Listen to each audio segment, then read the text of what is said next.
Episode 3 The Seeds of Fate. Beneath the wide branches of the world tree, the world grows quiet in a particular way. Not empty, not lonely, but hushed as a candlelit room where a story is being remembered. Yggdrasil stands with patient grandeur, its trunk like the spine of an old song, its bark holding the texture of time. Roots travel outward like slow thoughts, seeking water, seeking wisdom, seeking what must be held. Branches climb into the high air, where stars practice their shining, and leaves gather the gentlest light, as if learning the art of blessing. Between leaf and root, realm and realm, a soft order settles. It is the kind of order that does not demand obedience, only invites things to be what they are. A wind passes through branches and finds it can move without causing harm. Birds learn the shape of perches that feel like home. Even silence has a place to rest. Below the tree, the ground is cool and dark, and there the wells wait. One well listens with an ancient patience. One well remembers what has already been. One well holds the chill breath of beginnings. The waters do not shimmer to impress. They do not rage. They simply are, still as polished stone, deep as salt. And at the edge of one well, where fate keeps its quiet seat, three figures arrive the way dawn arrives, not as an interruption, but as a certainty. They come without spectacle, no trumpets, no thunder, no sudden break in the air. Their footsteps are softer than falling ash. Their presence is calm enough that the tree does not sway.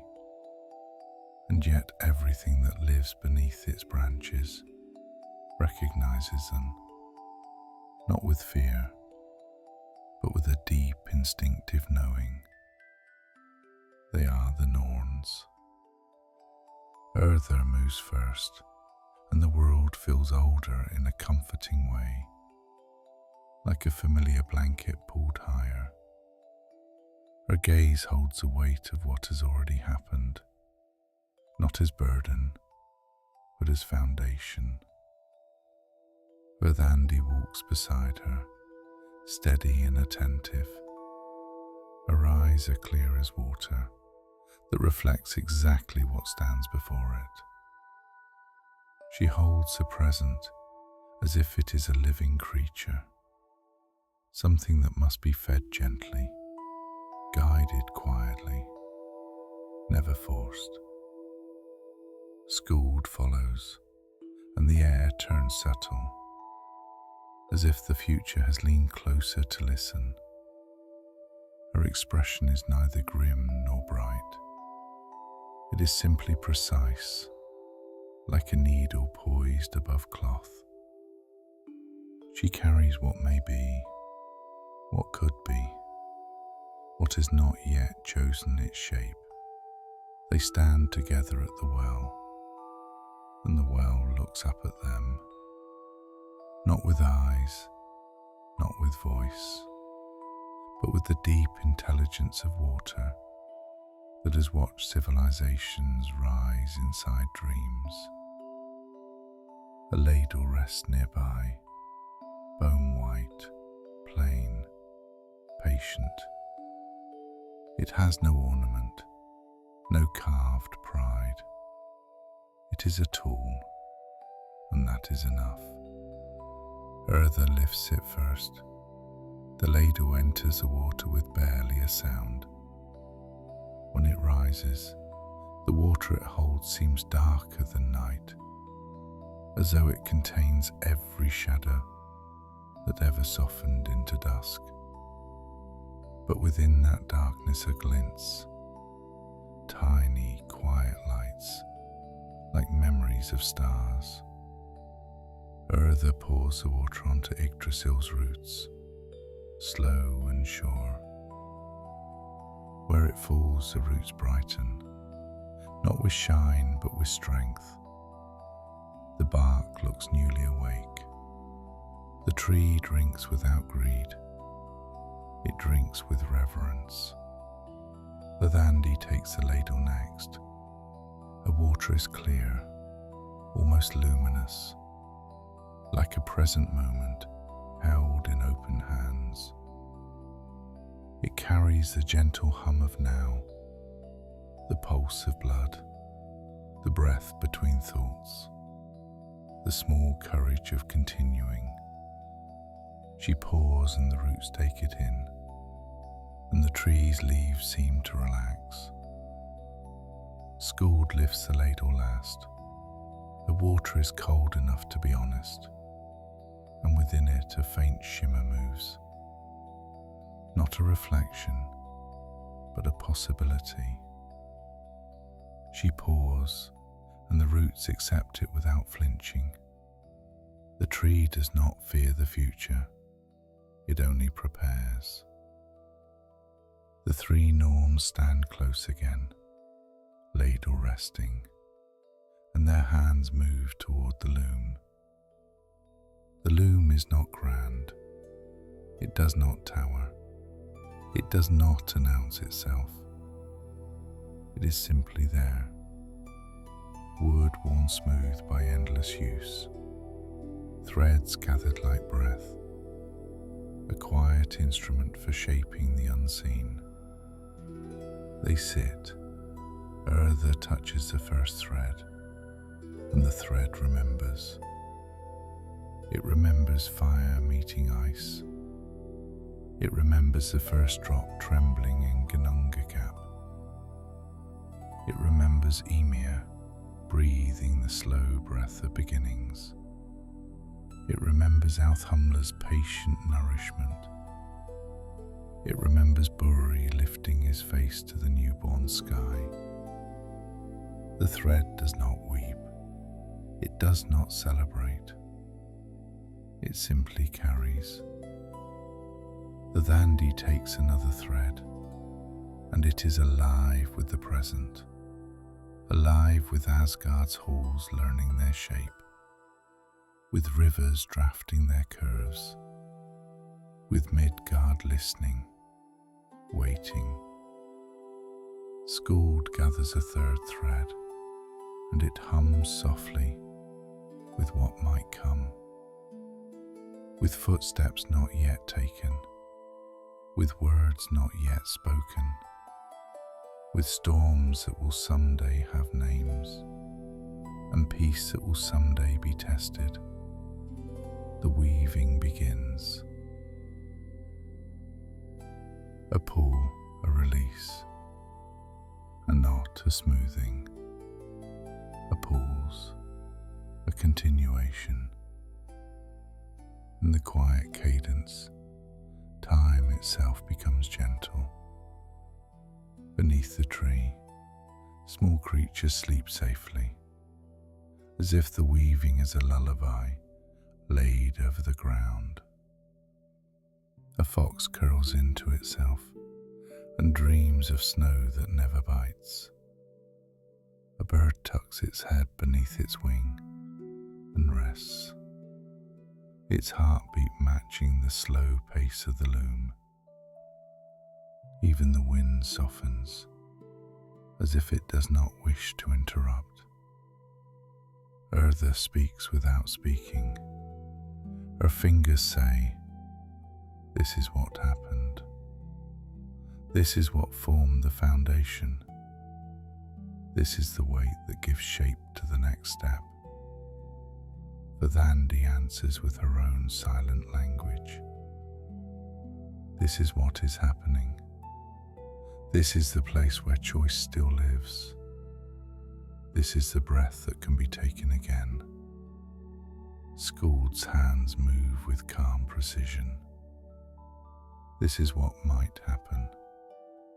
This is the shadow of a road. This is the door that may open or remain closed.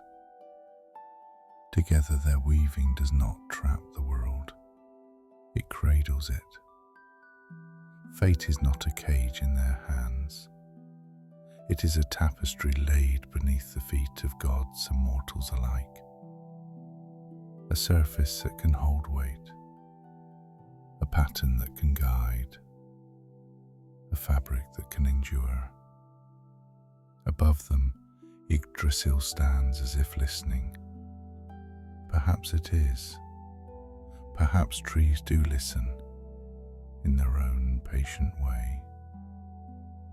The loom's threads glow faintly as they pass, not bright enough to wake the sleeping, only bright enough to be true. And as the Norns weave, the stories of the realms begin to settle into order. They weave the early calm of Asgard, the way its halls will one day hold laughter and counsel.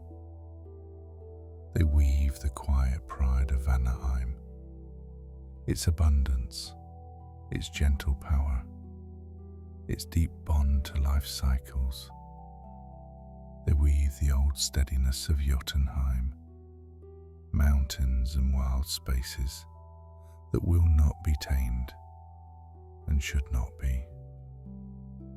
They weave the path of Midgard, the place of hearth fires and small hands, of mortal love that is fierce, precisely because it ends. They weave the deep under places too, Svartalheim and Nidavellir, where craft will become magic, where hands will shape metal into legends. They weave Helheim's stillness, not as punishment, but as completeness, a resting place for what has finished its turning. As they weave, the world feels less like a scattered dream, and more like a book, opened carefully to its first pages. And in those pages there is a particular thread, thin as a whisper, yet strong enough to matter, a thread marked by the quiet pulse of prophecy. The Norns do not sigh, they do not dramatize, they simply notice. Skuld's fingers pulls on that thread, just for a moment. A pulse that is not fear, only recognition. Urðr's hand steadies it, the Verðandi smooths it. The weaving continues. Far above in the halls of Asgard, the gods have not yet spoken the Norns' names aloud. Not with full understanding, not yet. But they feel the presence beneath their feet, the way stone feels the mountain.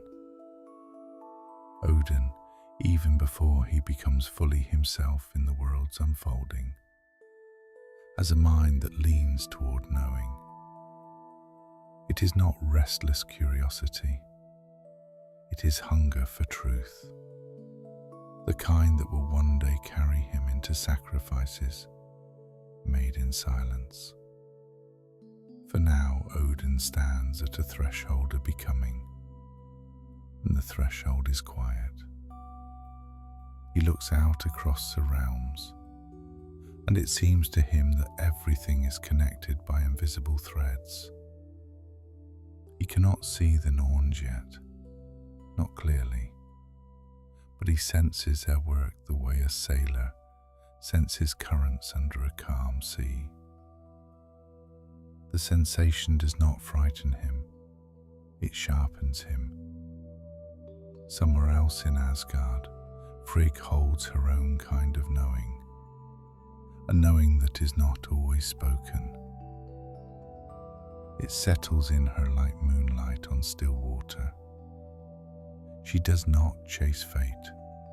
She watches it, listens to it, and loves in spite of it. These are seeds too, seeds of choices, seeds of grief, seeds of courage. Below, the Norns weave them all into the cloth of time. The thread of Odin's seeking is woven with a subtle tension, not anxiety but pressure, the pressure of a bowstring drawn slowly back.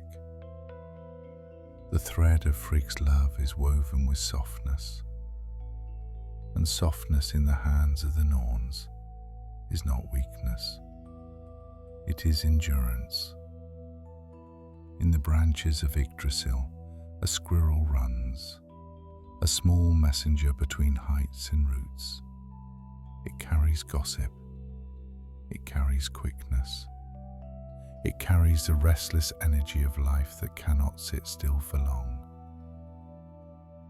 But even the squirrel's hurried motion feels gentler beneath the tree's great hush, as if the Norn's weaving has laid a calming hand on everything. Time drifts, the loom's cloth grows, and as it grows, the Norns begin weaving threads that will one day be called names. There is a thread that will become Thor, thick, strong, bright with stormlight. It is woven with laughter and thunder. It hums with protection, with the blunt honesty of a hammer that does not pretend to be a feather. There is a thread that will become Freyr, shimmering like dawn on water, woven with beauty that can become ferocity, with desire that can become sovereignty. Her thread glows softly and refuses to be dimmed. There is a thread that will become Freyr, gentle as harvest fields, a warmth that comforts rather than burns. His thread holds the scent of growing things. And then there is another thread. It is quick. It glitters like a knife's edge in candlelight, like laughter that echoes a little too long.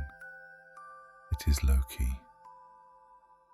The Norns do not hate this thread. They do not bless it more than the others. They do not flinch. They weave it carefully, because even chaos has a place in the pattern, because even trickery has roots. Loki's thread winds through others, crossing and curling, never wholly separate. He is not an outsider to fate. He is one of its instruments. And beneath that understanding, the loom continues its slow song. The Norns' hands are tireless, not because they lack feeling, but because feeling does not stop the work of the universe. Grief, joy, fear, love, all can be woven without the loom breaking. All can be held. The cloth now stretches wide enough that its edges touch the realms in subtle ways.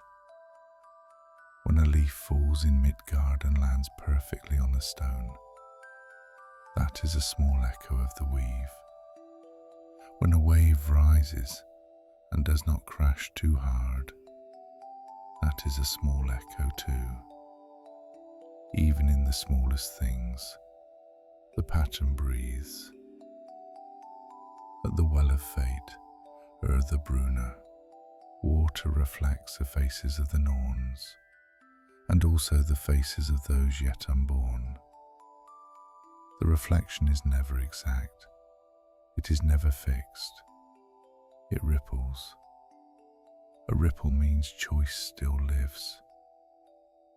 Skuld's gaze lingers on the ripple, and in that gaze is the quiet truth.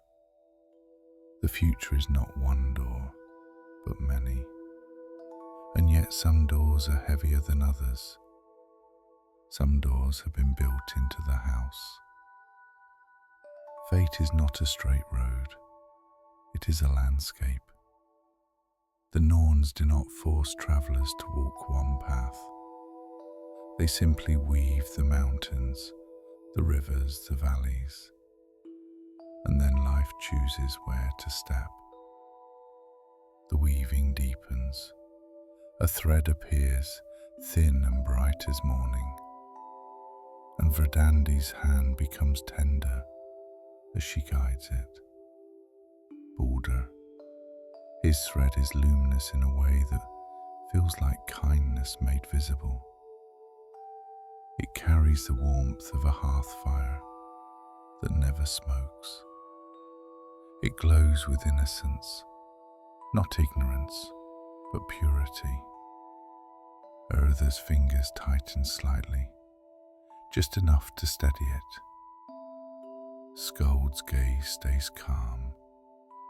Baldur's thread is woven into the cloth as a bright line, and around it, darker threads begin to gather, not as enemies, but as contrast. Because light is seen most clearly beside shadow. The Norns do not pause, they continue. Another thread thickens beside it, Urðr's thread, quiet, uncertain, not cruel, only drawn into a place he did not choose.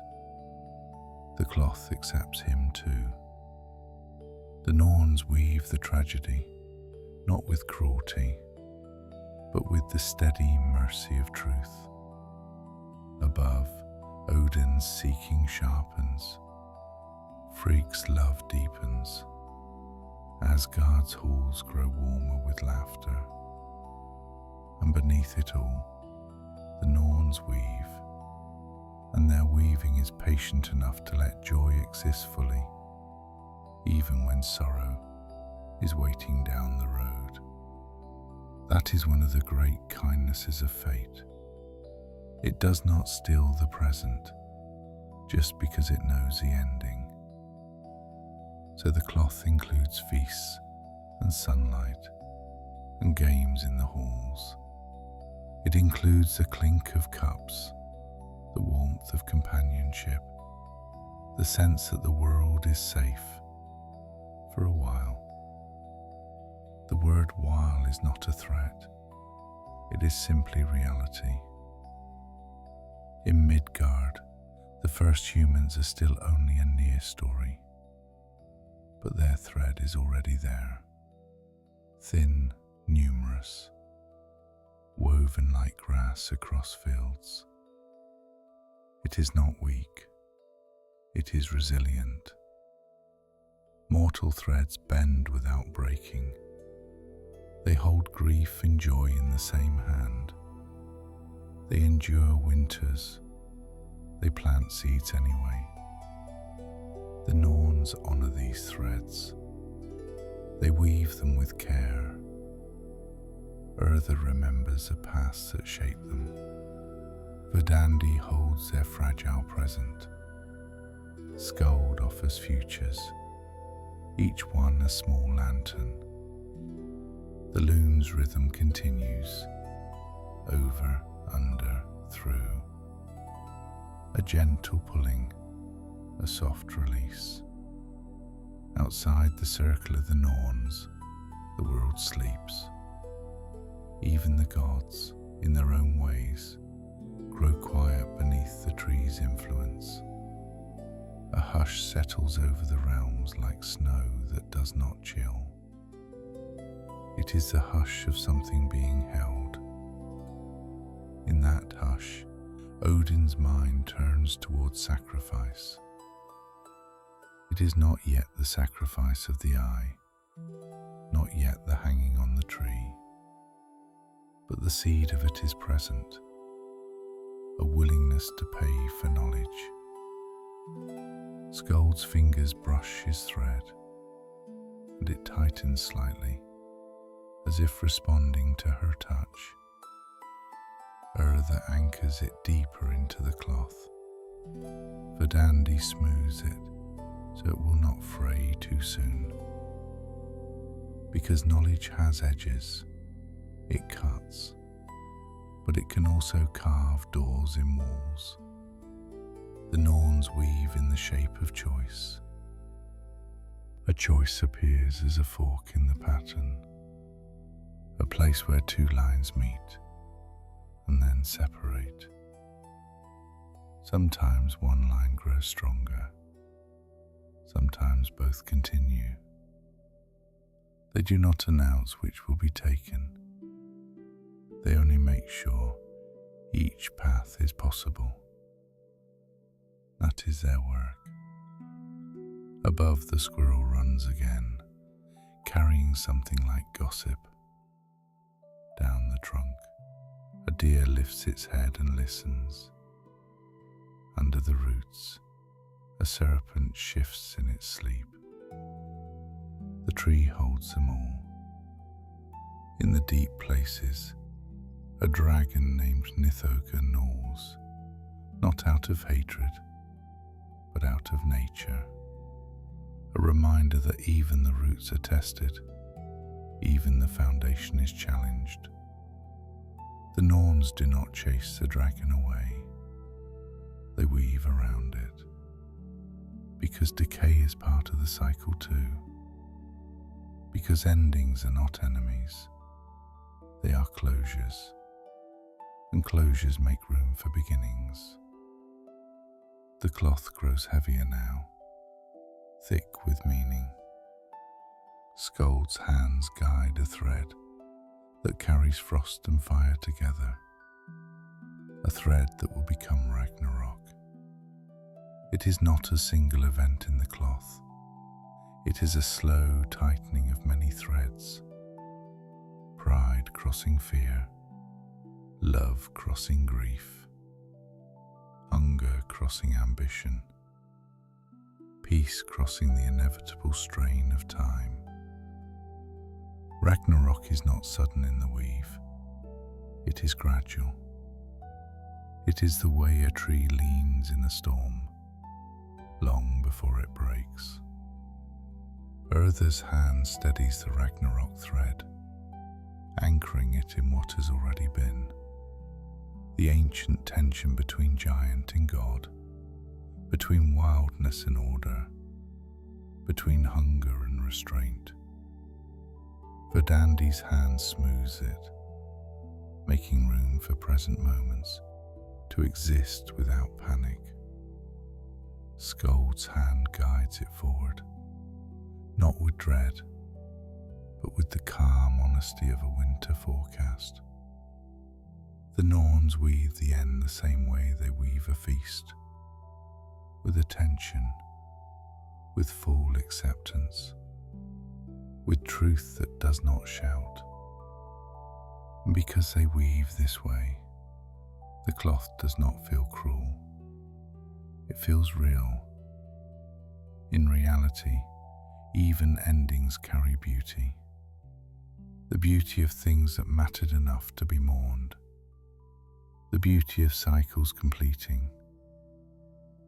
The loom's rhythm becomes slower now, as if encouraging sleep. Over, under, through, a pull, a rest, a pull, a rest. The Norns' breathing matches the weaving. Their faces remain calm. Their eyes remain steady. They do not look bored. They look devoted. Their devotion is not to gods, not to mortals, not to any single outcome. It is devotion to balance. Fate without balance becomes tyranny. Chance without balance becomes chaos.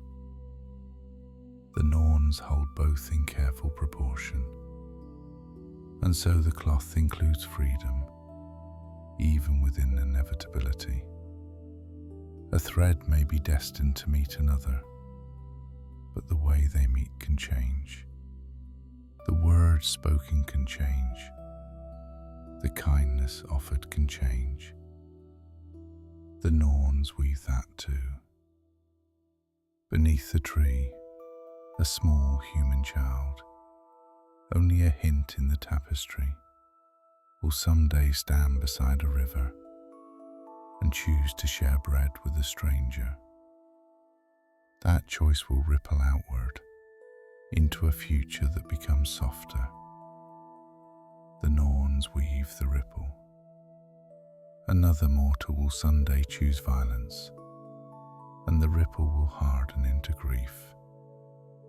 The Norns weave that too, not as endorsement, as record, because the tapestry is not a judgment, it is a mirror of what is. The weaving continues.